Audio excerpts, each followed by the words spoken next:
डायन और तांत्रिक की खतरनाक जंग, पार्ट 5। अग्निदेव बनाम त्रिनेत्र दैत्य। महादेव का आह्वान। अग्निदेव अब तक कई भूतिया ताकतों को खत्म कर चुका था, लेकिन त्रिनेत्र दैत्य की शक्ति उससे कहीं ज्यादा भयानक थी। रक्त भैरवी की मौत के बाद उसने गांव पर अपना काला साया डाल दिया था। अब यह लड़ाई सिर्फ एक तांत्रिक और राक्षसी आत्मा के बीच नहीं थी, यह धर्म और अधर्म की अंतिम परीक्षा थी। अब बचकर कहां जाएगा अग्निदेव? त्रिनेत्र दैत्य गरजा, लेकिन अग्निदेव के पास अब भी एक अंतिम उपाय था। महादेव का आह्वान। गांव में चारों ओर हाहाकार मच चुका था। त्रिनेत्र दैत्य की छाया ने खेतों को जला दिया, नदी का पानी काला हो गया और हवा इतनी भारी हो गई कि सांस लेना मुश्किल हो गया। गांव के लोग एक एक कर गिरने लगे। अचानक दैत्य ने अपनी तीसरी आंख पूरी तरह खोल दी और उससे आग की एक भयानक लपट निकली। अब यह गांव भस्म हो जाएगा, वह गरजा। लेकिन तभी आग की उस लपट के सामने अग्निदेव प्रकट हुआ। यह भूमि तेरी तामसिक शक्ति से अपवित्र नहीं होगी, अग्निदेव चिल्लाया। अग्निदेव जानता था कि उसे अब किसी साधारण मंत्र से जीत नहीं मिलेगी। उसने अपने गले में पड़ी रुद्राक्ष माला को जोर से पकड़ा और शिव तांडव स्तोत्र का जाप करने लगा। जटाटवी गलज्जल प्रवाह पावित स्थले।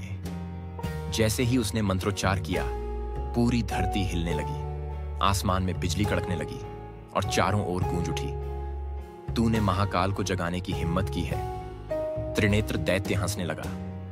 कोई तुझे नहीं बचा सकता अग्निदेव, यह काल तेरा अंत है। लेकिन तभी आसमान में एक विशाल आंख प्रकट हुई। धरती हिलने लगी और पहाड़ों से गूंजती हुई आवाज आई, जब जब धर्म पर संकट आया है, तब तब मैं आया हूं। गगनभेदी गर्जना के साथ स्वयं महादेव प्रकट हुए। उनकी तीसरी आंख से निकलती ज्वाला इतनी प्रचंड थी कि पूरा वातावरण कांपने लगा। त्रिनेत्र दैत्य अब डरने लगा। यह असंभव है, मैं तामसिक ऊर्जा का स्वामी हूं, महादेव ने क्रोधित स्वर में कहा। तू एक छलावा मात्र है, अधर्म की संतान, तेरा अंत अब निश्चित है। महादेव ने अपना त्रिशूल उठाया और दैत्य की तीसरी आंख पर वार किया। त्रिनेत्र दैत्य जोर से चिल्लाया, लेकिन इस बार उसकी शक्ति क्षीण हो रही थी।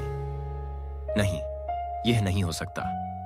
महादेव ने अपने डमरू को बजाया और एक प्रलयंकारी ऊर्जा निकली। दैत्य की आत्मा महादेव के क्रोध में जलकर भस्म हो गई। त्रिनेत्र दैत्य के नष्ट होते ही गांव की भयावहता समाप्त हो गई। गंगा का जल फिर से स्वच्छ हो गया, खेत फिर से हरे हो गए और गांव वालों ने राहत की सांस ली। महादेव ने अग्निदेव की ओर देखा और कहा, तूने अधर्म से लड़ाई लड़ी और विजयी हुआ। अब मैं तुझे एक नई शक्ति प्रदान करता हूं। महादेव ने अग्निदेव को कालाग्नि तंत्र का ज्ञान दिया। अब अग्निदेव न केवल आत्माओं को नियंत्रित कर सकता था, बल्कि समय और स्थान की सीमाओं को भी तोड़ सकता था। गांव वालों ने अग्निदेव को प्रणाम किया, लेकिन कहानी यहां खत्म नहीं हुई। जब अग्निदेव मंदिर से बाहर आया तो उसे दूर घने जंगल से किसी की हंसी सुनाई दी। तूने त्रिनेत्र दैत्य को हराया, लेकिन क्या तू अगली परीक्षा के लिए तैयार है? अग्निदेव ने आंखें बंद की और गहरी सांस ली। अब कौन सा नया रहस्य मेरा इंतजार कर रहा है? आगे क्या होगा, जानने के लिए अगले भाग का इंतजार करें। क्या अग्निदेव को नई शक्तियां मिली? अब कौन सा नया रहस्य सामने आएगा? इसके आगे की कहानी को जानने के लिए पार्ट 6 लिखें, कमेंट करें और वीडियो को पूरा देखने के लिए धन्यवाद।